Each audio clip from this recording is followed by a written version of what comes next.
Hey, Unchainers! This is Timmert, and you're listening to the Unchaining Me podcast.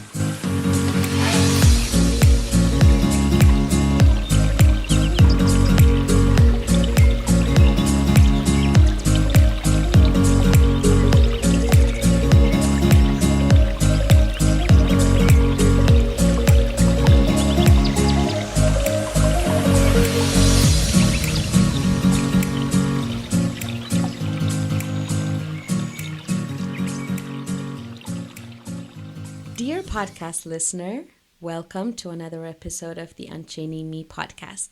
I'm so glad that you have decided to tune in and join me on this podcast.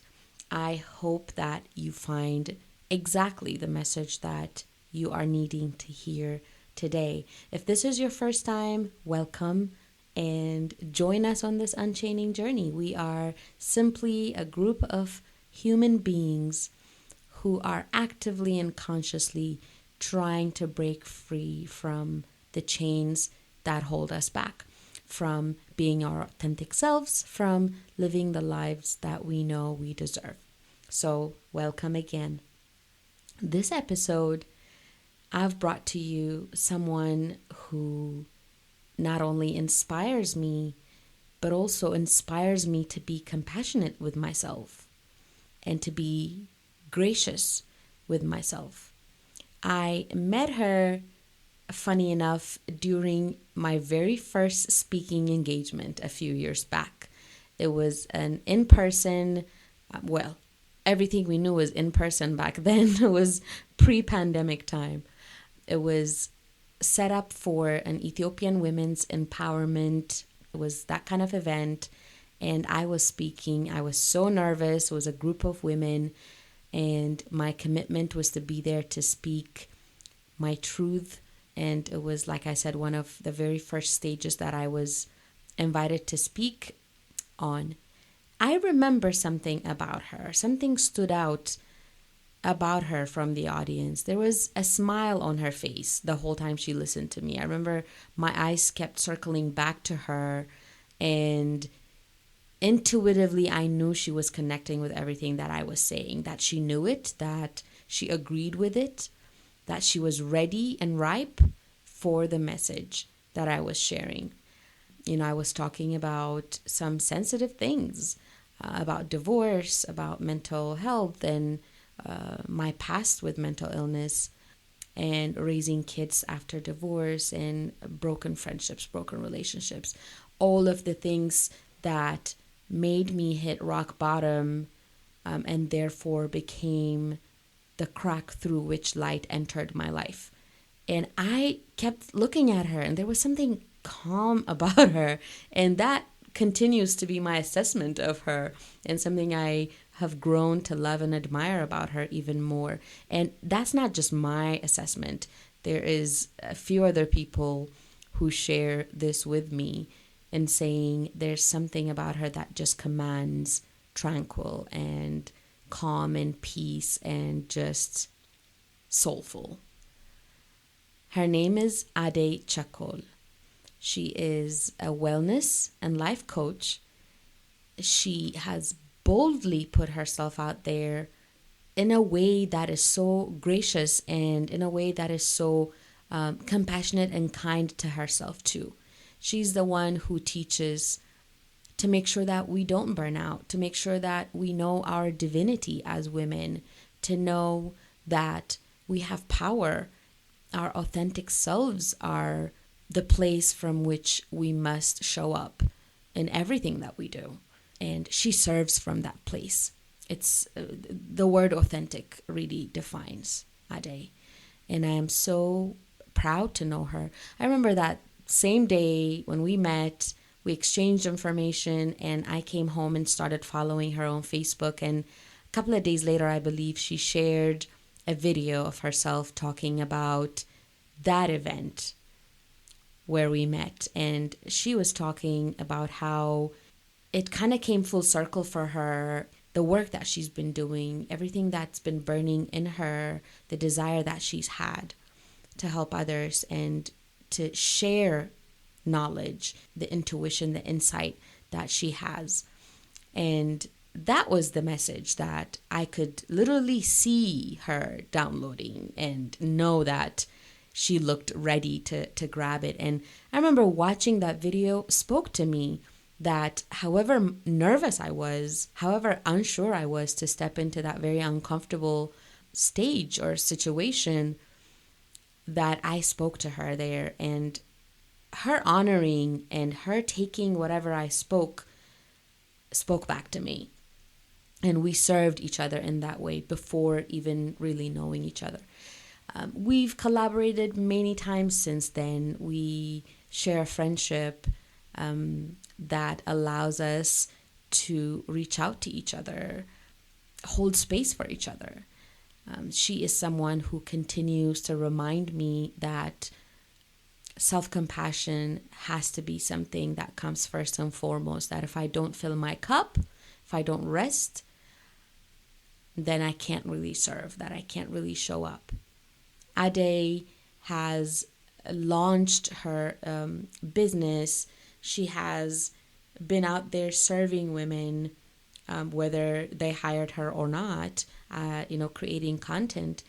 And recently she launched a Soul Sisters Harbor, she calls it, a women's partnership, a tribe of women that come together to support one another, to lead from that divine place of their femininity, to honor their intuitive wisdom, to live a life in alignment with their soul's purpose.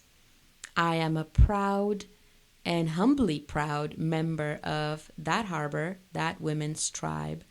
We benefit so much from being each in one another's presence and sharing from one another's wisdom.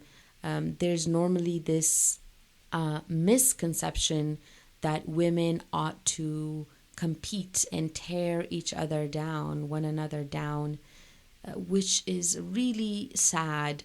And this is something that Adey has created to show women, especially in our community, because I didn't know where else to have that kind of tribe of women. I've had my fair share of friendship, drama, and issues because I felt misunderstood. My soul felt misunderstood and unseen by other women. So it was really important to me to be a part of this circle, and we continue to heal together and help one another and empower one another. So I know this episode is going to bless you in so many ways. It blessed me while I was chatting with her and recorded it.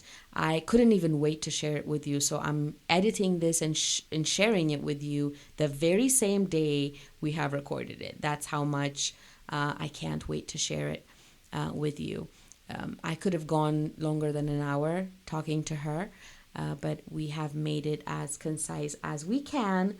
But I know that many of you out there will be blessed. I know many women will be blessed. But even if you are a man and you're listening to this, I challenge you to continue listening and to really open your eyes and ponder everything that we're going to talk about. It will help you not just connect and relate better with women in your life, but also you will learn about the feminine energy, the feminine power, and how you can make that work even in yourself.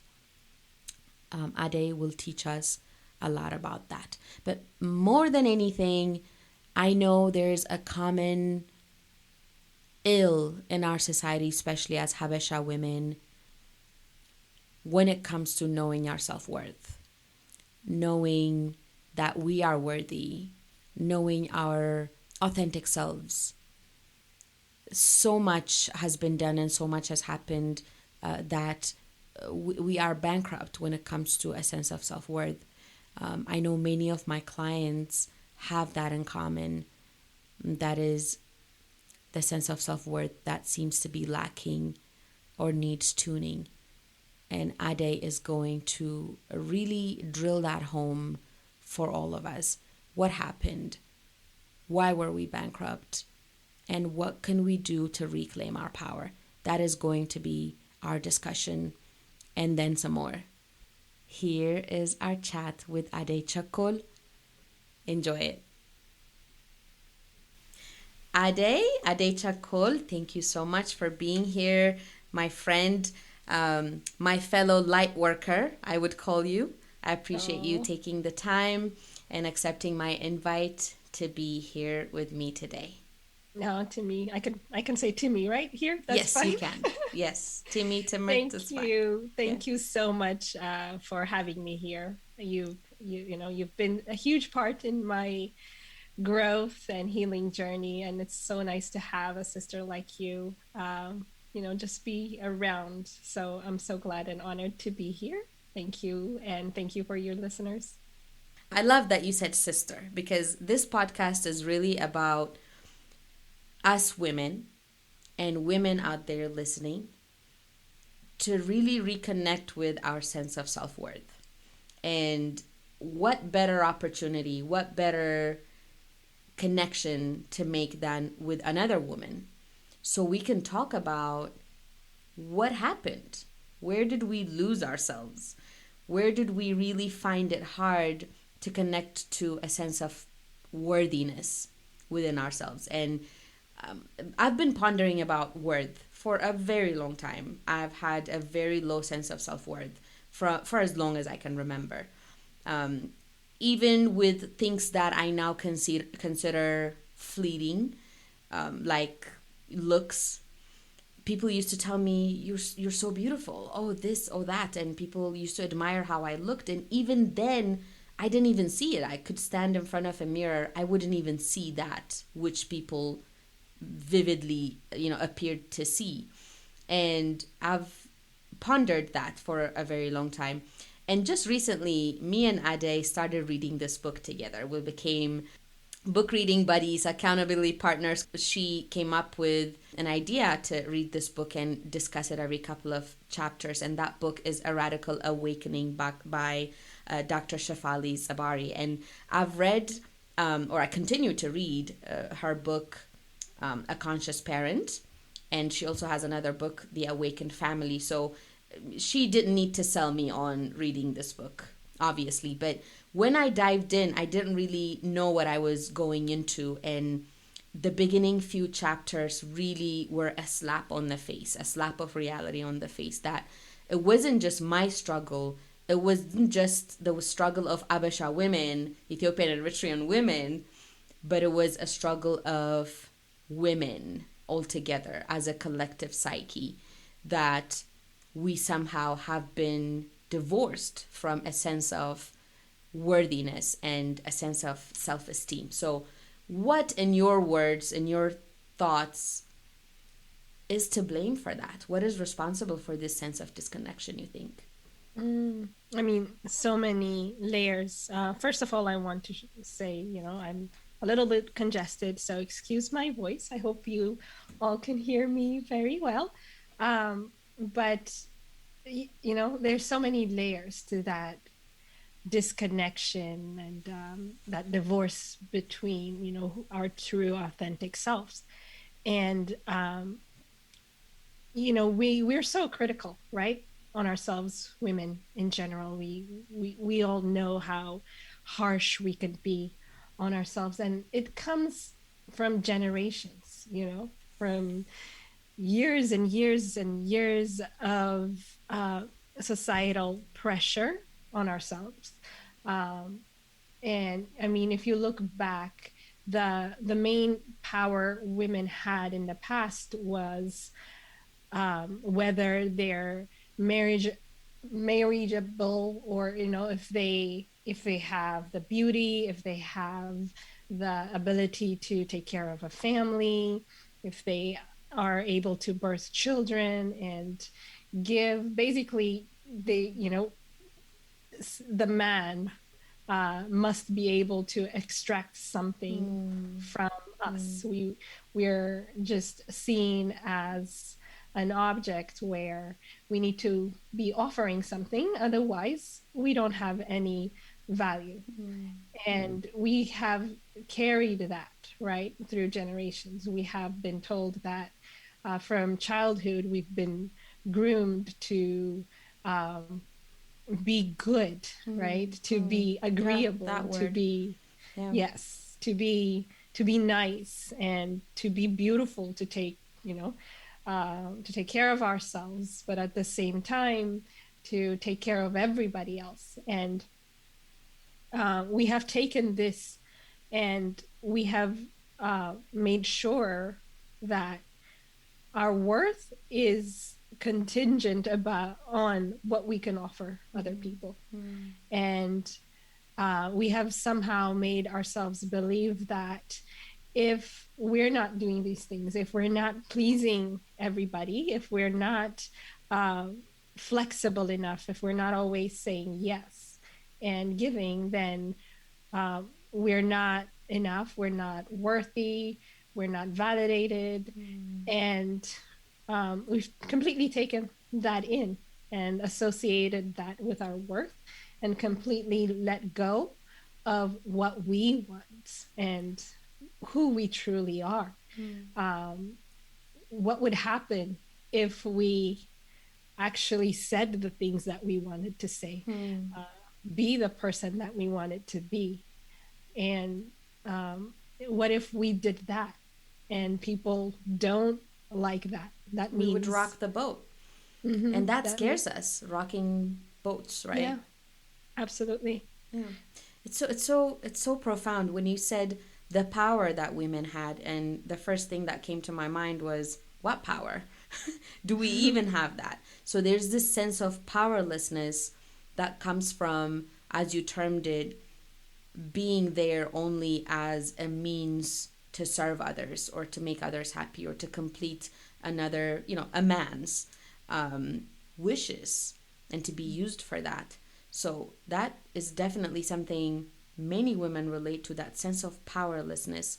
And our relationship with power has been diseased from the inside out too. One thing I want you to quickly touch on is that generational sense of low self-worth, or the absence of self-worth, the self-hatred, the emptiness, the self-doubt, that incompleteness. Is it something that passes to us by nurture, through what we see, through the ways our moms raise us and we see other women around us? Or is there also something beyond that? Is there a psyche of women that somehow we inherit or we copy from? I've always wondered. I don't know if there's research done on that or things like that, but from your perspective, um, at what levels do we get affected by what was the status quo, that was the norm for Mm. women to be in a society? It goes even beyond before we were even born, right? I mean, um, everything is energy, right? Everything around us is energy. We're made from energy, nature, everything around us. If we pay attention, we live in a vibrational world, right? So, and the thing is, when we are conceived, when we're in our mother's womb, we take her energetic vibrations, what she's feeling, right? If she's feeling worthless, if she's feeling hurt, if she's afraid, there's just so many things that going on in her life that we absorb even when we are in the womb, and that continues to affect us. In fact, when you were an egg in your mother and your mother was in your grandmother's womb, you're still there. So it's a process that keeps going and going, and we absorb that energy, we absorb that frequency of fear, of feeling, uh, you know, unvalued and worthless, and all that comes in, and we take on that energy. But also, even after we are born, right? When we are children, they say up to the age of 7, we're like recording machines, like we're absorbing everything we see in our family, in our society. So it's kind of a two-way thing where it's passed on through generations, through our mothers, and it's also something that we catch on as young children. So it's a combination of what comes from our ancestors as well as what we see in our world today. Wow. I was reading a book once by Eckhart Tolle, and he talks about how women were chased and Mm-hmm. burned alive for being close to nature. They were labeled witches. Mm-hmm. How millions of women perished because of their proximity to nature. And that's war on the feminine energy. And that war continues. Women may not be burned alive right now in ways that we see or witness, but there is the rise, the feminine Mm-hmm. energy rising. I definitely feel that. There's more authenticity and empowerment in the air. And, I feel that consciousness rising. But there was that, and that energy had to go somewhere. That sorrow, that had to go somewhere. So it makes a lot of sense to me when you say there is that ancestral and generational pain that we inherit. And it's very true and vivid in my life too. My Yeah. mom carried so much hurt, so much pain throughout her life, and she gave birth to 5 daughters, and we all, in one way or another, exhibited and continue to exhibit in some cases the pain, not in the way that she manifested them, but we have our own different ways of manifesting pain. One Mm-hmm. commonality in all of us was really people pleasing. And just like you said, we have been raised to believe that our worth depends on what other people say it is, Mm-hmm. depending on how much we can serve and how much we can lose ourselves through service of others. Um, how was it for you? How did it show up for you? What was the norm like in your upbringing, in your family? Um, Before I get to that, I mean, you brought up such a huge thing of, women being burned and, killed. Um, that's literally what the patriarchy did because it was afraid of the feminine energy, Mm-hmm, right? mm-hmm, We are so powerful, and we don't give ourselves credit to this because um I mean, imagine what we're born with. Like, we're born with a body which allows life to flow into this world, mm-hmm, right? mm-hmm, We are the conduit, the portal for life to enter in this world. mm-hmm. And just that by itself is something so huge, so powerful, so sacred. And it also gives us this intuition, right? I mean, everybody talks about how a mother a mother's intuition, Mm-hmm. right? If you have no younger siblings, or if you didn't grow up around kids, but then the moment a woman gives birth, and this is usually, I mean, it's different for different women, but most women will, that intuition quickly comes in. We know what to do. Our body knows exactly what to do. Yeah, There's just so much going on in there. So it's something so powerful that if we tap into it, so many things open up to us, yeah, right? When we practice that intuitive power, when we connect to our uh, that energy within us, we are able to do so many things. We are able to connect with Mother Nature in so many different ways, connect to plants, and to heal through plants. So there's just so much that we are capable of, and that scares the patriarchy, right? They want to put us down. So they label that, the intuition, to be as something negative, like, it's an evil thing, they're demonic. So because they are intuitive and they're able to know things that is not generally known, so they burnt them. And I just want, because you brought that up, I just wanted to touch on that so that we know and we are aware that we're purely divine and women are so powerful. Um, and that hurt, that pain that women experience, yes, it went down through generations, and it's a burden that we have carried, uh, which has, really affected how we see ourselves, how we have really pushed down so much of our powers. As far as like growing up in my family, um, honestly, it's, typical. Um, I wouldn't say typical.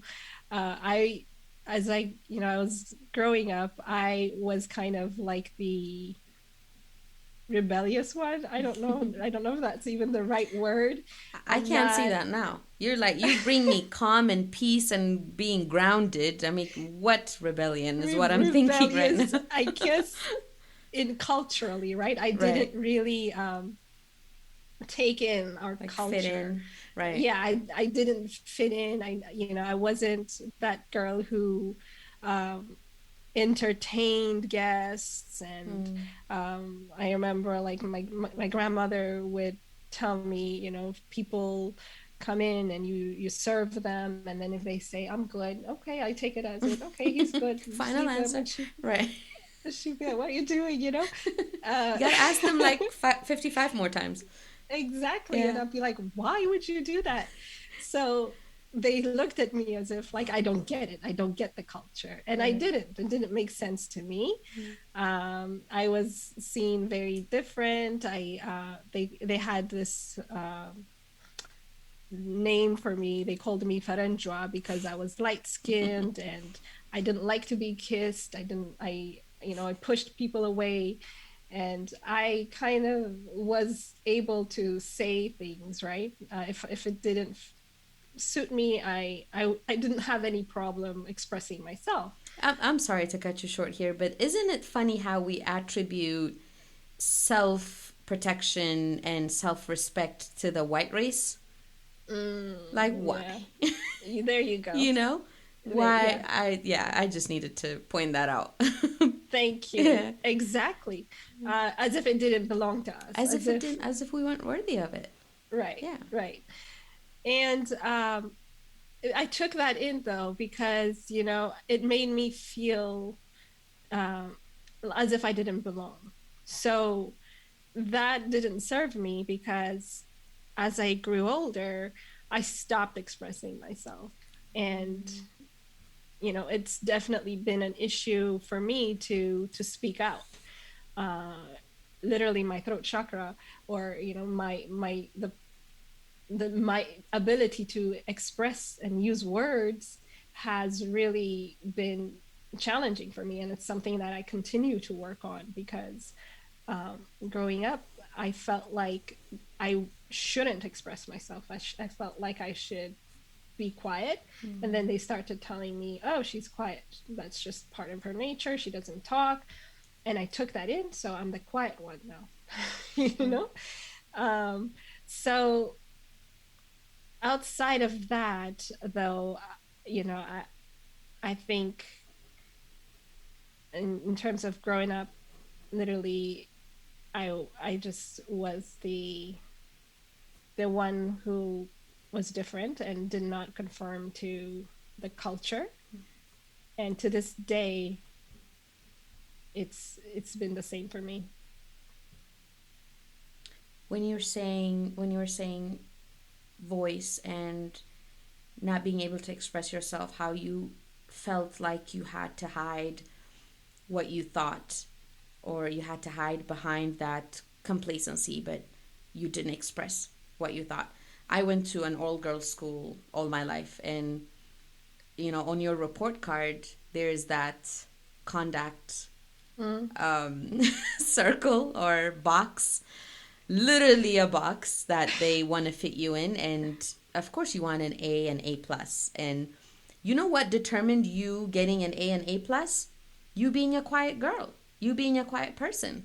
Mm. And how they actually determined what letter you get, what grade you get. It's just cringeworthy right now to think about it. But they would take us to an auditorium, all of us, and one by one, you get called and you go on stage. And the teachers are like, it's like um, judges, just like the X Factor.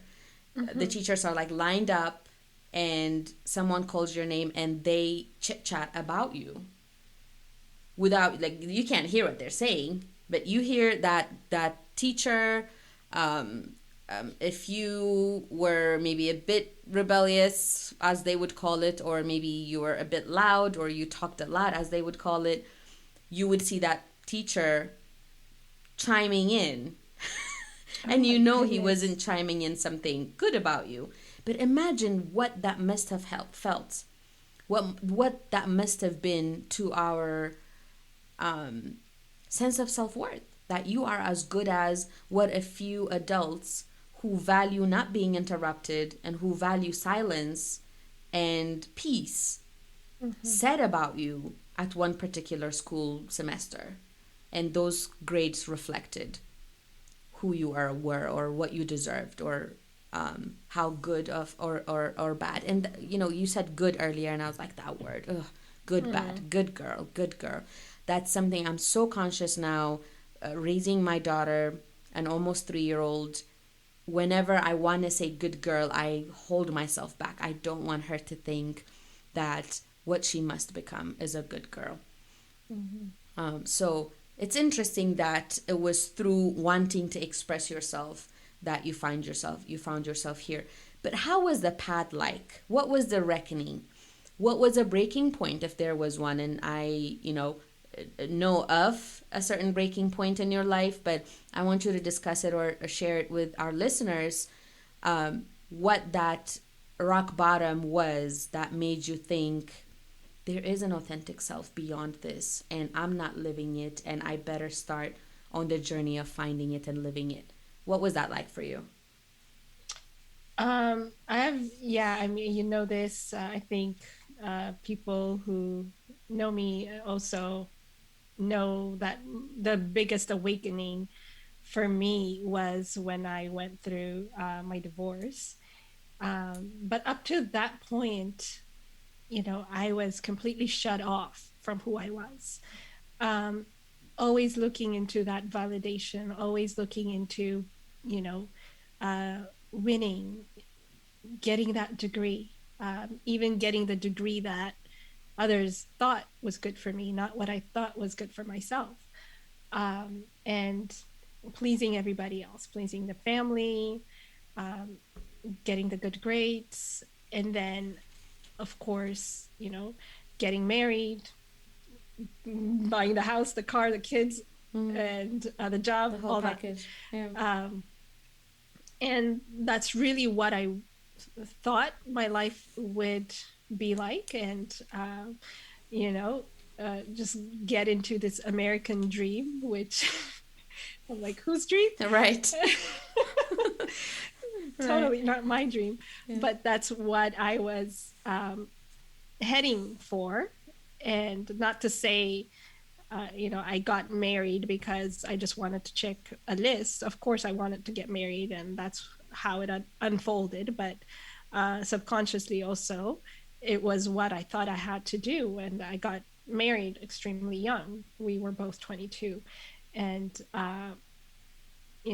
of course, there was so much that I didn't know about myself, about the world. I mean, at 22, we're Yeah. really just totally conditioned, Yeah. right? We have not, Totally. most of us have not really experienced the life. We don't know what we want. We haven't seen enough. We haven't gone through the phases of life which, bring in the lessons of life. We haven't really captured the wisdom Yeah. needed to Yeah. I mean, our maintain. families want to cocoon us Right. all the way up to 18, and then go to school for 4 years, get with the degree, and still stay cocooned there. And then the moment we graduate, we get married and live happily ever after. I don't even know who wrote this script. It's insane. Exactly. And then you get into a relationship, you get into a marriage, and that's like the biggest test ever, right? That's where you're challenged, your character is challenged. You're actually looking at yourself in, and there's just so much that you get tested on. When you're in a relationship, I think relationships are our biggest healing as well as challenging experiences in this lifetime. So of course, like, we had issues and then ended up in divorce, which was the best thing to do. And that that was very, very hard for me because um, I lost my mother when I was very young, and um, what I really saw for myself was to create this family, that, this full family, mother, father, kids, and all that. That was the image I had in my mind, and that's what I was holding on to. And then when that was no more, I felt like I had completely failed in everything. It didn't matter the degrees I had. It didn't matter, whether I was in a successful position at work. None of that mattered. And I felt like I had lost it all. Um, and, that by itself was a rock bottom. But then after the divorce, I started, getting into these really toxic relationships. And one day I was like, what's going on here? Right. Something's off. Something is off. Something needs to change. And it just hit me that I had a choice, right? Like, I can keep going in this total darkness that I was in, uh, or I could choose to see also the light. And it was just like a download. I mean, it's not that I was spiritual or, I was even looking into healing or anything like that. It just really happened. And I chose to go the harder route of facing um, the fear, facing of, okay, what would actually happen if I took responsibility, right? Up to that point, I was blaming everybody. I was blaming my ex-husband. I was blaming my family. I was blaming just everybody and everything. And at that point, when I couldn't blame anybody else, I looked at myself, and that's really when the journey began of facing my fears. And When you ran out of people to blame. exactly, that's and I knew that I had to take that responsibility. But that was just only the starting phase. After that, I enrolled myself in nutrition school, and step by step I started to become more aware of, oh my goodness, there's a different way to live. There's a different side of the story. All this time I was in this matrix of conditioning and being told and accepting what I was told all the time, but not really using my voice, or not really looking and researching on my own of what life could be like. And I feel like that's really what's needed. That's the only thing that we need to change our perspective is there. You don't have to live in this box that is created for you, right? We don't have to fit in. When we try to fit in, that's where the anxiety comes in. That's where the depression comes in. That's where the lack of self-worth and comparison and all that comes in, when we are trying to make ourselves be something that we're not. We're never going to be what we're not. There's no way. right? We can keep pretending and hurt ourselves, or we can choose to surrender and truly express ourselves, right? Yeah. And that's where things change. That's where uh, the freedom comes in. That's where we can actually let go of, the craziness that's going on in our world of always feeling lack and always feeling anxious and uncertain about life. And the only way to let go of that is to surrender to it and just be ourselves. There's just so much sweet stuff that you mentioned. I don't know which one to kind of unpack and marvel at first. You mentioned pattern. I think that's a huge thing. And Dr. Shafali says that in the book. We don't live a life, we live a pattern. That just went straight to my bones. That is so true. We live pattern after pattern after pattern until something awakens within us and we see the commonality. I like to always say my awakening was I found out that I was a common denominator in most of my complaints and most of the drama I was creating everywhere I was going. I would change apartments, I would change relationships, I even changed states. But that followed. Friendships would grow toxic. Relationships would break in very unhealthy ways. So realizing that I was there. And when you said you were blaming other people, but you took responsibility, you didn't go into blaming yourself. It's very different. Blaming and responsibility are completely different. You didn't go into self harm in thoughts, emotions, and physical wise. That's where I went. That was my rock bottom, was I internalized everything. I took it all in. I was that person. I wasn't really even blaming other people.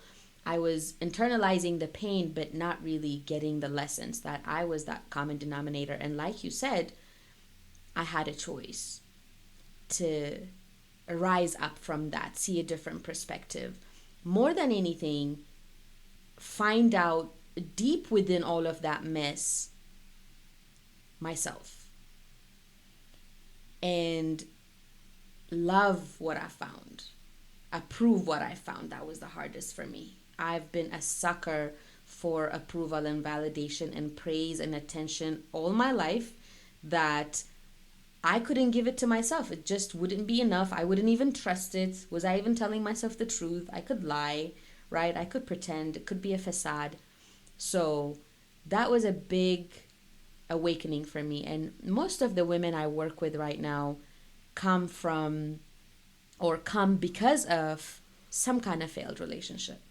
And I think relationships are, they could be the cracks through which the light can enter if we're really paying attention. And it's crazy how a relationship outward with another person, another human being, also incomplete, can make us go inwards and actually check our connection inwards, check our relationship with ourselves. So was it hard for you, Adey, to find and love Adey? Was it hard for you to get out of the box and see what you love? Because you can't express yourself, you can't regain your power of expression unless you find something you love and is worth expressing, right? Mm-hmm. Was it hard for you, and what helped on the way if it was hard for you? Mm-hmm. I I didn't know that it was possible to love yourself. Like I didn't know what, like if Yeah. somebody had asked me, "Do you love yourself?" I would have said, "Yeah, of Right. course." Like, because only because I didn't know what that meant. Yeah. But at some point I realized I did love myself, but in a very toxic way, right? The I irony in loved that. myself, Yeah. but I was only trying to cover up things, right? I was uh, putting myself in codependent relationships, or uh, overeating or binge eating, um, just trying to numb myself because I loved myself, right? I don't You wanted to want to protect feel yourself from feeling, right? exactly. So it wasn't until much later that I realized that, yeah, I was in a toxic relationship with myself. And the only way out of that again for me was to fully love. It was hard to love myself because when you love yourself, you have to love all of yourself, right? Even the parts of yourself that you don't like. And that's okay, right? Like we don't Mm. when we're talking about self-love, people make it seem like, oh, you have to like everything about you. Mm. But that's not necessarily true. Mm. Like I didn't like the fact that I needed other people's validations. I didn't like the fact that I felt like I always needed to be in a relationship to feel complete. I didn't like all of those things, but those things were a part of me at that point. And when I started to learn what it means to love myself, I started to embrace those feelings, and it hurt. Did not feel good. Mm. It did not feel good to do the shadow work, which is looking into your dark side, right? People always talk about, oh, light and love, and Mm. spirituality is seen as something very holy and Mm. Clean. clean, Mm. pure, Mm. but that's so far from the Mm. truth, right? There's also darkness. There's also the shadow part, which is um, parts of you that are waiting to be healed. Mm. You know, we living in this world means that there's always something that we need to heal from, right? Mm.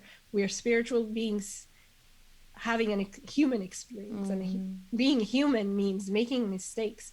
Being human means going into the earth and feeling the dirt and messing up and But it's a lot of growing work, from that. Adey. It's so I much. want to graduate someday.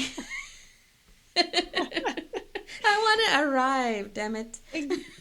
I don't know. I don't know if that's even, that's the thing. We need to come into terms that that might never happen, Yeah, right? yeah, Like yeah, we might not heal everything yeah, in this lifetime, and that's okay. yeah.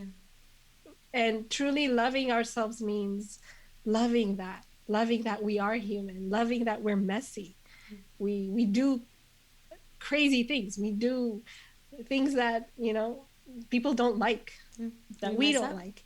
Yeah, And that is okay. That's part of this experience. yeah, And we we heal that. Like, Maya Angelou says, do, when you know better, you do better. yeah. And that's a whole point. And we take steps into finding out our shadows, making peace with them, right? It's Yeah. okay. It's okay that I compare myself with other people. Oh my gosh, that's such a humanly thing. Yeah. And I shouldn't be judged for it. And Mm. I shouldn't, nobody should be judged for that. That's just part of existence. That's part of survival in a way, right? We need to, you know, thousands of years ago, we had to compete to survive. Mm. And our brain is conditioned that way. So it's part of us, it's part of our instinct to compete so that we can win, so that we can live.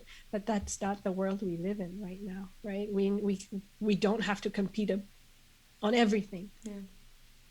And acknowledging that we have these shadows, acknowledging that we're hurt just by being in this world, and we just peel layers. And when we truly embrace those shadows is when we truly love ourselves. So, I mean, a long answer to your question. It Mm. was not easy I loving want it to be myself. even longer. Deeply just taken in by it in a beautiful way, because it's also reminding me of the parts of me that I had to forgive and embrace in an ongoing basis as a parent, all the different um, corners that, as a step parent, all the different corners that unveil themselves every step of the way. It's a different, every season asks something different out of me and out of us. And giving myself grace is something that really took the longest, I think, to learn. Giving myself grace through that process. Just the other day we were talking about, as creators, content creators, as women, putting our energies, our times, our resources out there to serve, and all these different platforms and the different things that we juggle, how to be gracious to ourselves on the process. And you are just a huge guiding light for me on that. And that was just a beautiful way to put it. So you're telling us, find everything there is to find about you, explore deeper and deeper. And we change each season, right? We're not the same in our 20s, our 30s, different priorities, different insights. Find everything, good, bad, ugly, embrace it, love it. And I'm guessing you're probably also going to tell us that the things that we want to enhance and change come from that place of love. Yes? Absolutely. That's that you get clarity, right? When you are honest with yourselves, that's where you become, where you see things clearly. Because, I mean, look at social media, and you brought up, what you do and what I do.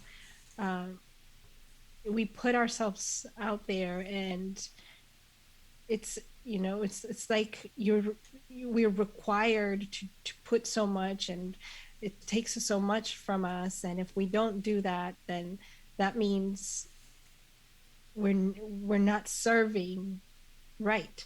And again, you know it, we need to start choosing ourselves first.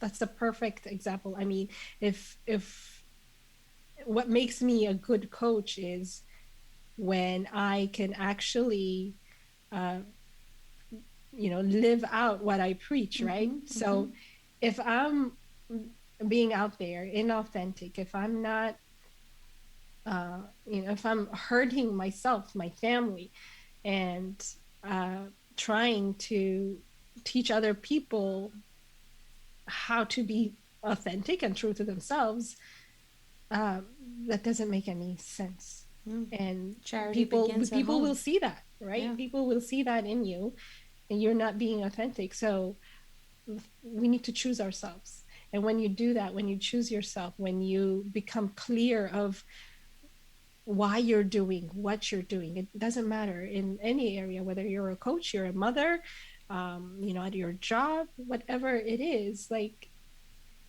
be clear. Clarity comes when you know what you're doing, what's your intention behind that. And then uh, that's when you start growing. That's when you start, the path becomes clear. That's when you stop seeing what other people are doing, and then look inwards to see, okay, where do I want to take myself? I think that's the connection with your authentic self that we talk about. Just within that authenticity or authentic self, I think the word gets thrown around a lot, and some people might wonder, like, what is even that? Like, what is the authentic self? Is there a different being? Is it something in my head, something in my heart? Do you have a short, concise way to identify what authentic self is or means for people who just may not have grasped that idea?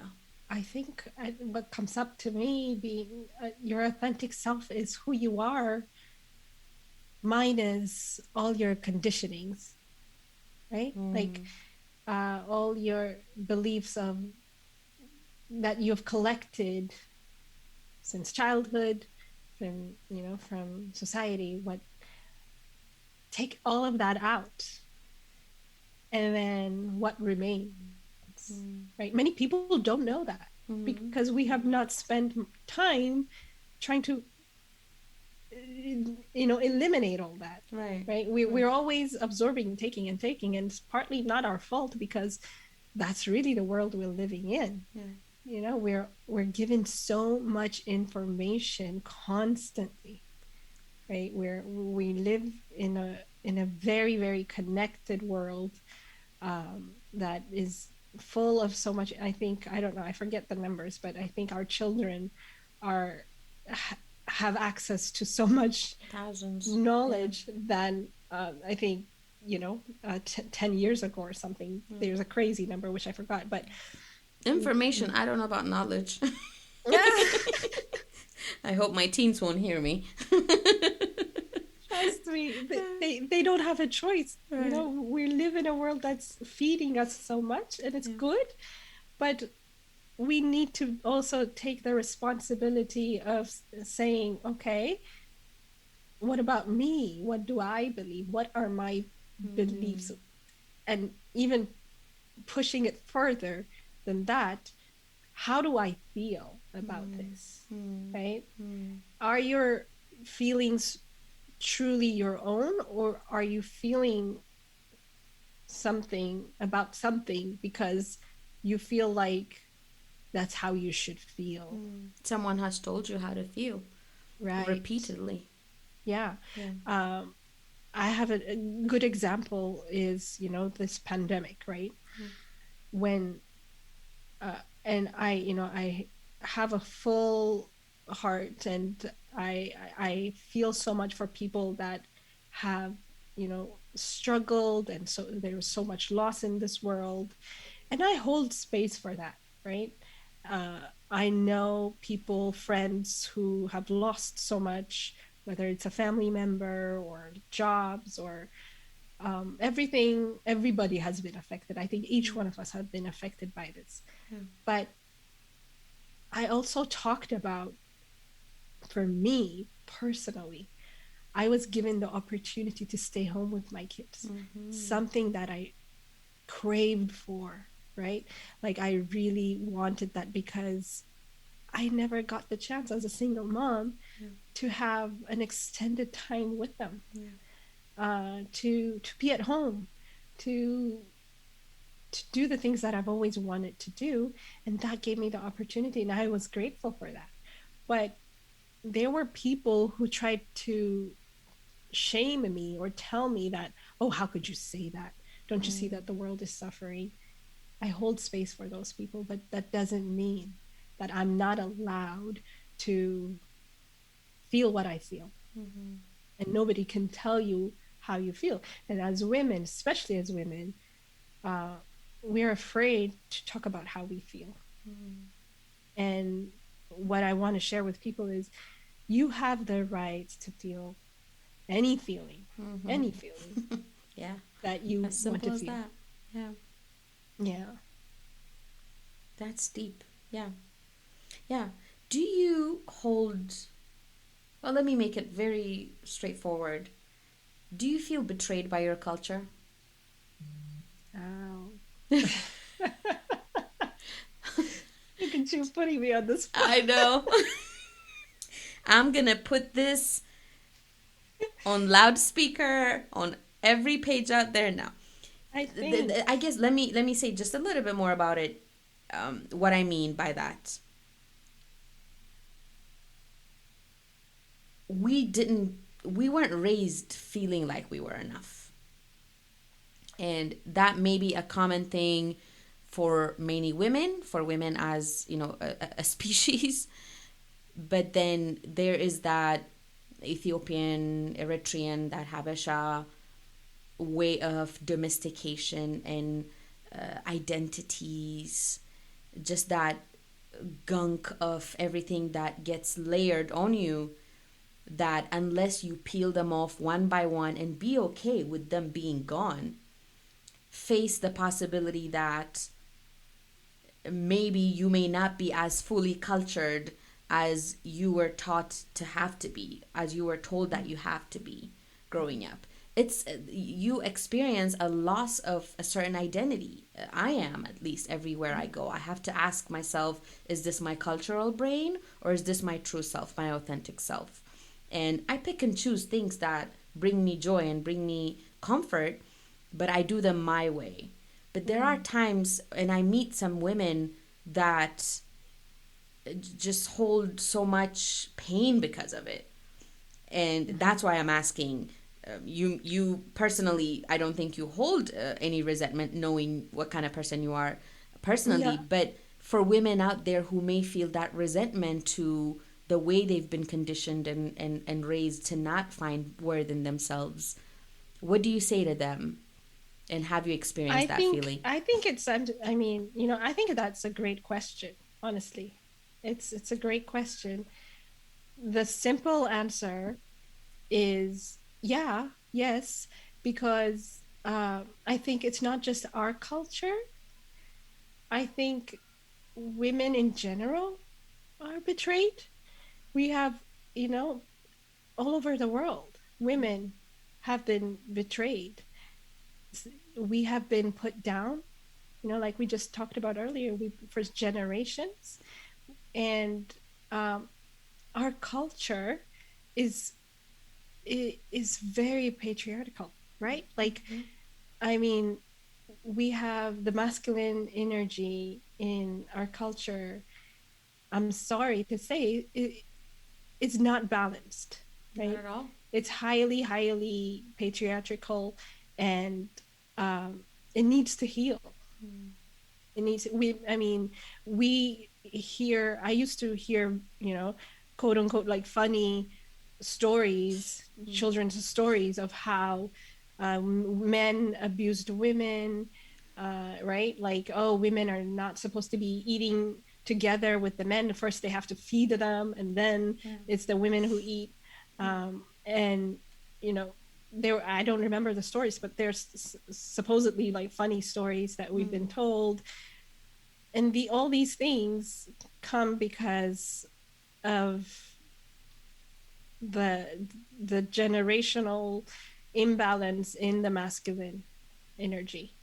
And yes, that needs to heal, right? Like, men need to touch into their feminine energy, right? Like, they think feminine energy is only for women, but that's so far from the truth. Like, women have feminine and masculine energy. So do men. It's only that in women, the feminine is more dominant, and in men, the masculine is more dominant. But to balance, like, nature is fully balanced. There's nothing in this universe that's simply created. Everything has a purpose. And within us, to maintain our energetic balance, we need to have the masculine and feminine within us. And the feminine energy suffers when we don't embody the masculine within us. So does the masculine, the men. So what needs to happen is, men in our society, in our culture, need to touch base with their feminine. They need to understand that embracing your femininity, which is compassion, which is cooperation, right? And embracing that does not necessarily mean that you're weak. They see the feminine as a very weak thing because their great grandparents, that's what they taught them, right? Do not show your feminine energy or you're weak. How Don't dare cry. you cry? Yeah. Right? Yeah. How dare you walk into the kitchen? Yep. Oh my goodness. Yeah. So it's highly patriarchal, it's highly imbalanced, and because of that, we suffered. Not just me, but many women, our mothers, our grandmothers, have suffered because of this imbalance. And we need to wake up to that. We need to speak up. We need to let men know that them embracing their feminine energy does not make them feel weak, but we also need to be there for them, right? We need to also heal the masculine. We need to allow them to feel vulnerable and share with us, because it's, again, taking responsibility, right?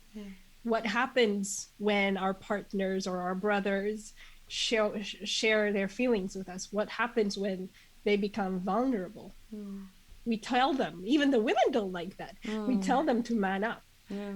Right. Right? Yeah. We don't like it when they're showing their feminine side, and that's a part of us that we need to heal. We need to make them feel safe, so that they can start healing that. So much to talk about. Yeah. Like just on this feminine and masculine and feminism as it reflects on those two energies and all of that. There's just so much to talk about. I know you're going to come back.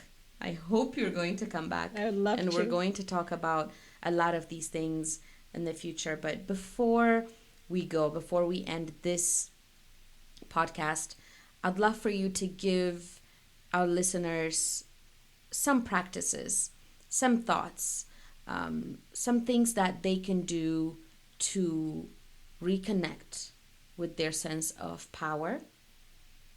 Our connection and our definition, our relationship with power is flawed. So, how do we reclaim that sense of power that we've lost? How do we reconnect with our authentic self? What are some practices? What are some tips that you can give us to find and fall in love with us and reclaim our powers? I mean, there's so many things that we can do. The first thing I would say is to choose yourself first. And that could be the hardest one for many of us as women. But innately, right? Whether you're a mother, a caretaker, whatever, an aunt, whatever you are, innately that unless you're okay, you cannot take care of anybody else. And as women, we're normally, generally, nurturers. We like to take care of people. So just knowing that unless you choose yourself first, then you're doing a disservice actually to the people you love, because you're not really teaching them or taking care of them by sharing what's truly valuable is who you are. And embrace growth, right? We're afraid of change, but things need to change, right? We live in a world that's constantly dying and constantly getting rebirth. And accept that in yourself. Nothing is permanent. And if you're finding yourself in the same place, in the same situation, month after month, year after year, that means you're not doing the work that you need to be doing. Something needs to change, right? So embrace that. And don't focus on the past. Learn to surrender. And submitting and surrendering are two different things. Learn the difference. You're not submitting, right? But when you surrender, you're just fully allowing, and you're choosing yourself. You're choosing to focus on what's to come. Accept what's happening around you. If you're not accepting things as they are right now, there's no way to move forward.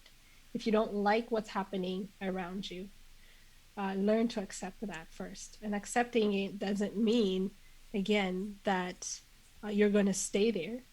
Only accept it because you know that unless you do accept it, unless as you see things the way they are, there's no moving back or no moving forward. And connect. Be more intuitive. Start trusting yourself, right? Start trusting your intuition. Don't put things in the back burner. If your gut doesn't tell, as women, they say that our womb is highly intuitive. And it doesn't mean that, if you've even removed it surgically, if we don't have a womb, it doesn't mean that we're not intuitive. Like, just as a woman, we are so intuitive, and start trusting yourself.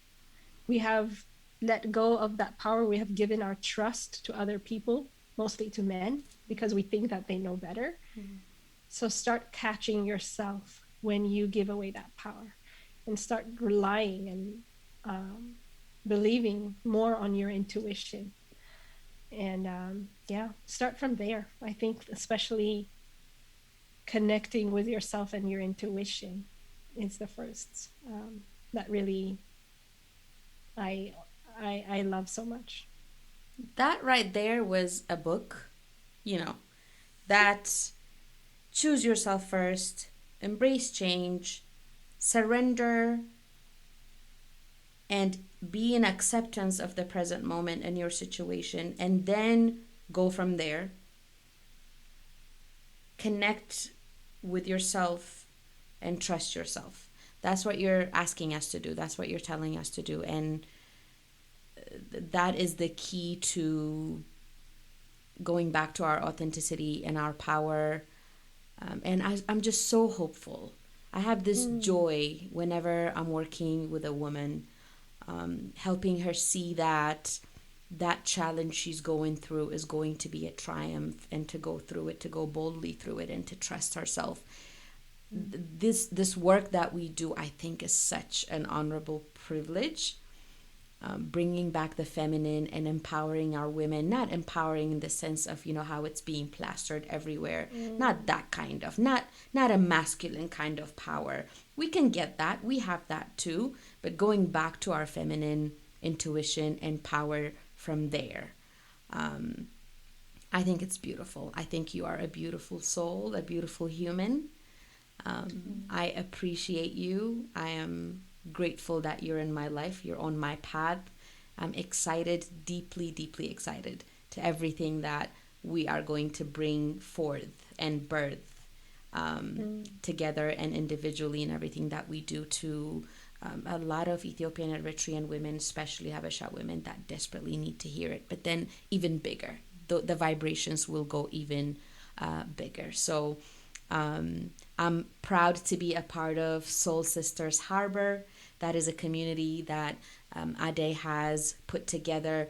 And to be honest with you, having that tribe of women was such a huge insecurity for me, because on that friendship avenue, I've really made more mistakes than gone with my intuition and trusted myself, and been around the right energies and the right support systems when it comes to women. Something that came just with my mom and my relationship I had with her. So just when I saw you coming up with that, I thought this thing is for me. This thing is something that I need. It's a goddess sent.